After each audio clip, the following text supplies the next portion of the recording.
Hello, welcome to Video Mania 2. I'm the man behind the counter, Duncan, and today we're going to talk about a groundbreaking film, the one that started it all, Scream, the movie that poked fun at the tropes of previous horror films and then took the genre in exciting new directions.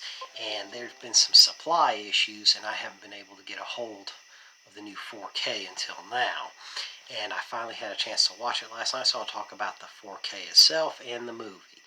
This movie came out at a time when the horror genre had kind of been played out. The slasher films and all their sequels had pretty much done everything, and they got kind of repetitive.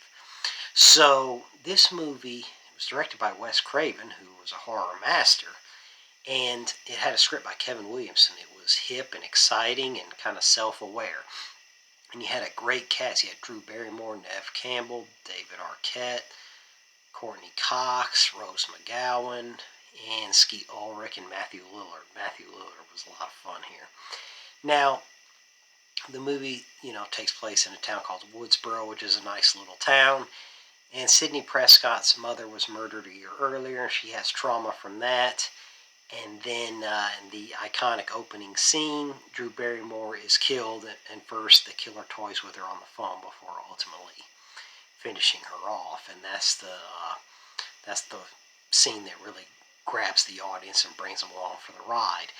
And this movie had strong character development and hip dialogue, and everything was really sharp, and it played on the conventions of horror movies and kind of explained the rules, and then kind of did away with those things, and had a little fun with everything. It kind of winked at the audience as it went along.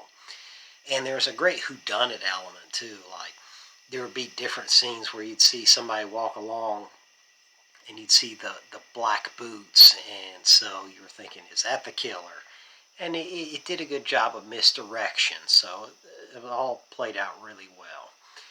Now, the part here with as far as the 4K is concerned, this is the best it's ever looked. Is it the best 4K transfer I've ever seen? No, but it's the best version of Scream I've ever seen as far as it looks and sound. This 4K is a very natural transfer.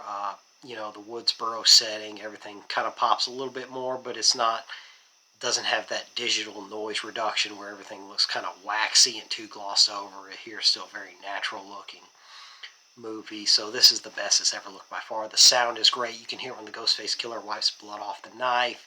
You can hear it really clearly, so that's all really good. And I think too is the Ghostface killer has this black throw as part of the outfit, and I never knew it has a little bit of sparkle to it, so you see that here. So this is the best it's ever looked. So I recommend, if you're a fan of this movie, definitely get this version. It's the best way to watch it. This movie had some sequels, and the second one was pretty entertaining, and after that I thought it went downhill. Scream 3, it just got a little too silly for me, and the fourth one that came out in 2011, I found it very forgettable. There are some people who like it. This one I'm kind of excited about. I've heard different things, so I'm kind of curious. I'm not super excited because this one has always been the best to me. But, look, I hope it's good. So we'll see how it is. And I'll probably check it out at some point. I don't know when, but I am going to try to make an effort to go to the theater and see it. But this is the movie that really took things off. It gave way to, kind of the revitalizing of the horror genre, and films like Urban Legend, stuff like that came along afterwards. But this is the one that started all that. I can't believe this movie is over 25 years old now. But anyway, let me know your thoughts in the comments. What do you think of it? Are you excited for the new one? Did you like the sequels? Any of those things, let me know in the comments. I'd really appreciate it. And don't forget to like and subscribe, and take care till next time.